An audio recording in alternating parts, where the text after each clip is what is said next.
Hey, y'all. Do you know what time it is? It is time for the Lettering Club to be open. Yes, the Lettering Club's open. It is our monthly membership that is not always open. We only do it a few times a year, and now is that time. Inside this membership, you are going to learn hand lettering and art skills. Plus, it is a faith-based membership to where we have Wednesday devotions together, and it's just a fun community where we can meet together online, talk about faith, talk about art, learn new techniques, and we send you Happy Mail to your doorstep every single month. Our Happy Mail consists of scripture cards and sticker and lettering traceables and fun products that are a surprise every single month. So it's just a really fun membership full of faith, fun, community, learning, art, all the things. So check it out, whateverletter.com. It's only open for a few more days, whateverletter.com.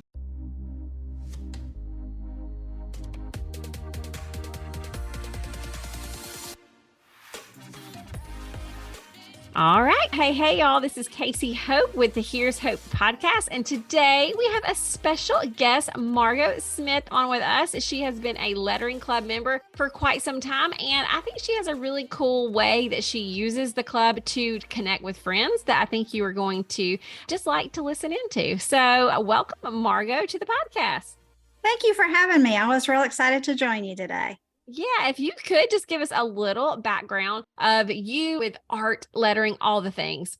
I was actually in art in high school. It was kind of one of my safe zones. I was in band and art, and I loved it, but I always felt like I wasn't really as good as some of the others. So I had that stinking thinking that you talk about sometimes. So for a while, I didn't do as much with art. And then I started doing some things with my children and learned that I really do love it. And it was kind of a therapy for me. So, I've just always had somewhat of an art background, and I've always done things with my kids growing up and things like that. I've been with the Lettering Club since almost the beginning. I think I came in on the second round. Oh, I thought you were the first round. I thought you were the original OG. Look, I count you as an original member. Well, good. Well, I've known you for so long too. And that was one thing, I would come to your classes, and then every time I would come to your class, then I would want to do something else. So, when you first opened it, and I remember too, right before you opened the class, my daughter and I came, and I think it was in the fall or something, we painted a pumpkin, and she had one of your helpers letter hers, and I lettered mine, and I didn't like it. Mm-hmm. And so then when the lettering thing, I was like, okay, that's, that was just my sign. Okay, I don't like what I did. I like the painting part. I just didn't like the lettering. And I was just self-conscious about it. And I thought, I know it's something as simple as just practicing, but I really didn't know, I don't know. For me, sometimes I have to have some kind of, okay, if I'm paying for it, I'm going to make sure I do it. That was the main reason I joined, honestly. And I remember one of the things you said too, that kind of stuck with me was, lettering is art. If you just look at it as lines, which is something our art teacher had also told us, we had the same art teacher in high school. Yes, we did, Miss Parker. And I love her. And it was just a good connection for me. Growing up, I had some interesting growing up years. And so I connected a lot with my teachers and things at school. And Miss Parker was one of those that I really had connected with as well. But that's just kind of, the backstory on that, on what got me interested in the art even more again. Well, I love, when you were just talking about, the lettering, I was the same way. I could paint, and I was embarrassed that I couldn't letter. And so exactly. When I swapped my thinking to, wait a second, I can draw. And lettering is just drawing letters. Like it just like something just clicked in my brain that I can learn this. If I know how to draw, I'm going to start drawing letters. And once I taught myself, and I had horrible lettering beforehand, that's when I knew, like, I can teach you. Like, if you're willing to practice, I can teach you this. And so, right. And I think too, a lot of things in the decor, there was a lot of lettering coming out more. And I like to have Bible verses or certain things like that. I like to have them in my house where I can see them. So that was one of the reasons why I wanted to do that too, is I like, there's certain ones that speak to me at different times. And in our home life, I have two daughters, and I'm married. My oldest daughter has been chronically ill for a long time. So this has been about 12 years going on now. And so there's a lot of times we're going through different things with her, and there's just verses that I cling to during those seasons. And so that's just something that now I can write them out myself. I don't have to go find something or print it off or things like that. And then I know you had mentioned too about how I do my art. I have a best friend who, once I started going to some of the classes, she was like, "Oh, this looks kind of neat." And we have always done like coffee dates together. That was just something we've always done because she works and I don't. And then we started just combining it with coffee and art. And so, and then she joined the lettering club too, because she saw all the neat things that I was getting to do. And especially at first, I posted more. I'm trying to start posting a little bit more now because it's interesting. People see it and they're like, "Oh my gosh, I love that. I could never do that." And I'm like, "Oh yes, you can." And that's honestly how I've gotten people. And I love people. Yes, you do. I love that about you. I love that about you. Well, thank you. I guess some of that's just how I operate. That's how God made me. I need to be around people. And some of that over COVID was hard, just because I had to be very careful, again, because of my daughter. But I would post something and someone said, "Oh my gosh, I just love that." And so then we would just invite that person to join us. Fun. So, so there's just been different times that we've done things like that. But basically my best friend and I, Nikki and I, she just, it's now, how long have y'all been best friends? Well, we actually knew each other in high school. So we knew each other a long time. We've probably been best friends since my youngest, Alyssa, who's 21, since she was about 3 or 4. So a long time, but we've known each other for a long time too. She moved to high school here in like 10th grade. And that's when we knew each other. We went to church together. So we have that, kind of same background, and our kids are similar ages. I love that y'all prioritize this whole time. That's hard sometimes you have friends and especially when you're like the kids are younger and then they're going through these different stages and then they're in ball and cheer and all the things. It can be hard to stay connected to friends. So I love that y'all already had things like in place. Okay, we're going to have a coffee date every so often. Right. Yeah, and it's just some of it, like we've talked about before too. Some of it is kind of I joke that it's my therapy too, but it's good for both of us. And absolutely. And more than even just the lettering, with sometimes she'll just see something, and for some reason, I guess this is just how God made me, I can just figure things out. I've just kind of always been that way. So she'll see something and it'll be a project of some sort, and she's like, "Okay, can you figure this out?" And then we just set a time, to do it. And well, explain that, because I see that visually, because you take pictures of your little art dates and I see what that looks like visually inside of our Facebook group for the club. But explain that to somebody who's just listening. So what does this little art date look like? This time where you can invite one friend or multiple friends or whatever. What does it look like practically? How do you set it up? How long does it take? Does she bring stuff or do you provide everything? Like, what does that look like? Okay. If we're doing a lettering project, she'll bring her stuff that she already has. Usually we set up a time to get together, and for us, Sunday afternoons work well. So we'll get together. Usually we'll go out, get coffee, go to either Starbucks or Eliano's, whatever, get coffee, come back to my house. Usually I actually have a craft room, but a lot of times we'll either sit on the back porch or at a table. I have like the extra supplies. She laughs that my house is kind of like a Hobby Lobby because I do collect things. But she'll bring her lettering box with her, whatever our Happy Mail was, and then we'll do it together. And usually we have a few projects, and so I'll text her like 3 of the different projects or something. Like if we didn't do it the month before, I'll say, "Which one do you want to do?" And then we'll figure it out like that. And then we just do the project and finish it. If it's something that needs to dry, we just leave it and she'll come get it later. And then there are just other times where she'll text me a picture of something and say, "Hey, I want to do this."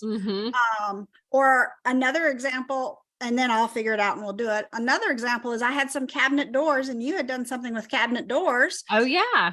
And so I was like, "Hey, I've got some cabinet doors." And so she's like, "Okay, well, do I need to, what do I need?" And she'll like the paint or something if I need a certain color. So we just kind of, make it work. Right. And to clarify for you listeners on cabinet doors, we are not talking about painting our actual cabinets. We had like I don't remember, where did I get that first batch from? I don't remember. Somebody gave me a bunch of cabinet doors, and we were just thinking, well, what can we do on this? And it had some of that trim around it, and we just turned that big cabinet door into our canvas.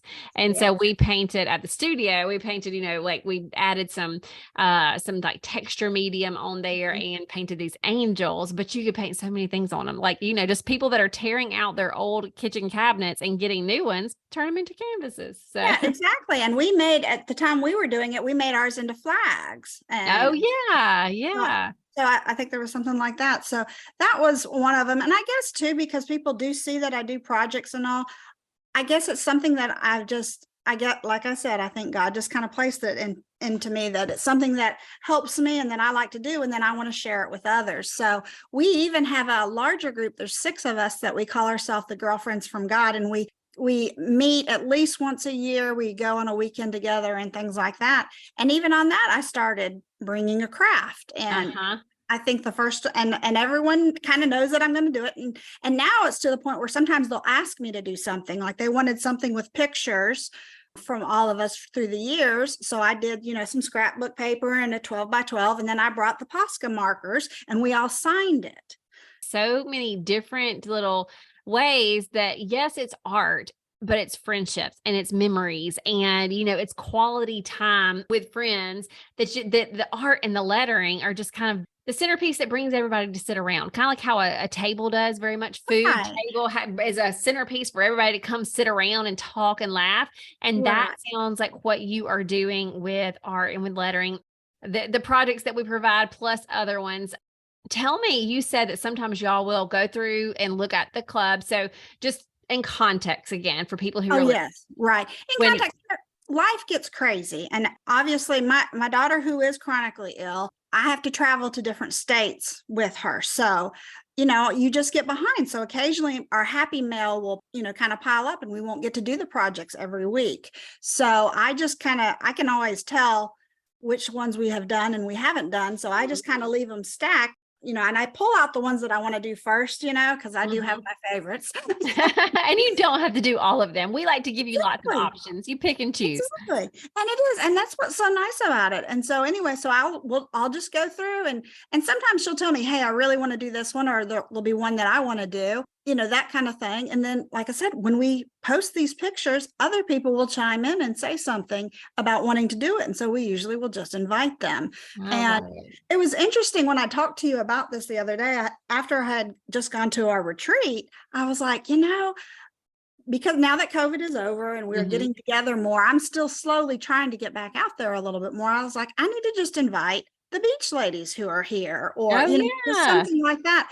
And it's just, like I said, I think a lot of it, it's good for me. It's a way that I can share my faith too, and just remind myself. And when you're talking with others and you're doing art, you just open up a lot of doors, and you get to encourage one another. And I think that's what means, I think, the most to me. And it just, and usually too, even with any of the projects, and you're like this too, you can make them simpler.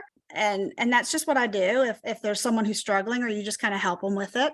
And it's just something, it becomes something you're just doing together, and it just feels good too, I love it. Love it. Love it. Tell me, time wise, if you are doing, I heard you earlier say, hey, we'll just do maybe 3 projects that we hadn't done before. What I always try to tell people is this does not take as long as you think it's going to take. Like, no, it really sit down to do it. It just flows. So if you're sitting down and doing 3 projects from our video library, what time does that look like for 3 projects? Usually with us, probably about an hour and a half, but we do like to talk, we talk and we take our time, we have our coffee with us and that kind of thing.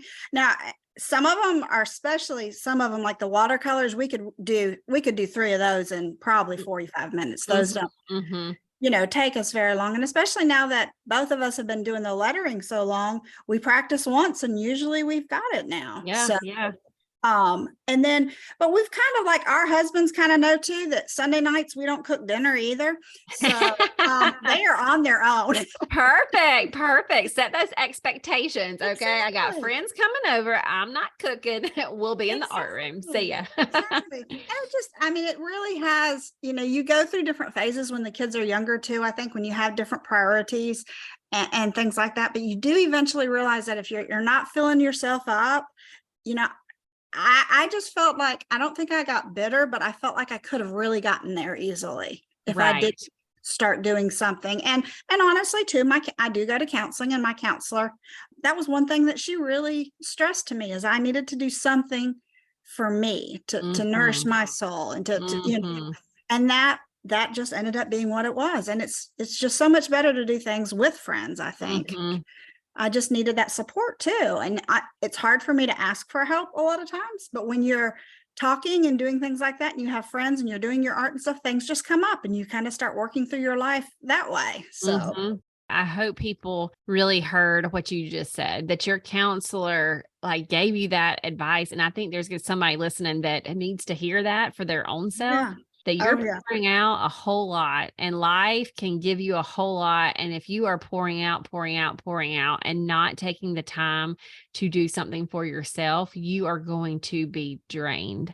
And that's not good for you or your family or anyone. And Margo, you have done just an amazing job of balancing a lot of hard stuff, but still having so much joy through it all. Y'all, Margo has not laughed on this podcast yet, but she has the most contagious laugh and joy. And she is so full of life. And I think that you can see, I don't know, you can just see, well, number one, you can see the Holy Spirit in you, no doubt, but you see that those extra things that you're doing to invest in friends and to invest in your mental health and into your creativity, that you see the fruits of it. You see the fruits of that with your joy and your smile and your contagious laugh. And I just love it. Well, thank you so much. And you're exactly right. I want people to see God in me. I want them to see that, life can be difficult, but you can still have joy. And I do kind of joke sometimes that it's either laugh or cry. And sometimes I do cry, because there is a season for that as well, and a time. But, there's just so much joy that can be found. And when I focus more on that, I feel better myself. Absolutely. I mean, that's just what it seems to be for me. Well, I love it. Well, if somebody is listening and they're like, I would love to do this, I would love to have little art dates with some friends, what are any advice or tips you would give them on getting started with having their own art dates with friends? I would just say, just make an appointment. Just someone that, if they say, hey, I love that, just say, hey, why don't we do one together? And just do it. I mean, you just have to go ahead and set a time. Say, hey, can you come over such and such time? I've never regretted getting together with friends. Absolutely. I just never have. And the same thing is with the art. I would encourage you to just go ahead and set a date and a time, invite someone, be it someone that's very close to you first. You could always do that, or have your best, start with your best friend and say, hey, let's invite 2 other people. I actually did this years ago. Like, we were doing a wreath one time and someone said they liked our wreath, and I'm like, well, come over and we'll make another one. I love it. And that's a gift that you have, but anybody can do that. That's natural for you to say, well, come over. But some people are like, oh my gosh, I'm not just going to tell somebody to come over. That's because you have that gifting. But the truth is, even if that's not natural for you, you will benefit from it. You will benefit from being with other people. And I think what you said on just putting it on the calendar, that is the key to most anything that we want to accomplish. Exactly. You gotta put it on the calendar. It is. So just pull out that calendar, find you an open date, tell yourself, hey, this is going to be when I do my, whether it's, any kind of project for Margo, she's saying the lettering club, we have videos, tons of videos that you can just go through, pick which one. It's like Netflix, but for videos. You just go through the library, pick which one you want to do, set you a time that you're going to do it. And like she said, maybe just invite one person over to start with. And you're going to be so surprised at what comes out of that. It's going to be way more than art. That's what I love about everything about this club, about about the studio, everything. It's never just about the art. It's going to be about the conversations that you have and the laughter and the real life that you share with each other and the prayers that you pray over each other. Like, it's so much more than the art, but the art does a great way of bringing people around the table. Yeah, it's just a great bridge. It really is. And you know, God gave us that creativity as well. And I just have to kind of remind myself of that as well too. Yep. Well, Margo, thank you so much for sharing a little bit about your fun art dates. I hope this encourages somebody else to have their own art date. Put it on the calendar, invite a friend, and get to creating. Thank you so much for coming on today, Margo. You are so welcome. I really enjoyed it. Thank you for having me. Thanks so much for listening. If y'all want to get text reminders of when new episodes are released, feel free to text the word podcast to 1-334-249-1818, and we will shoot you a reminder when a new episode drops.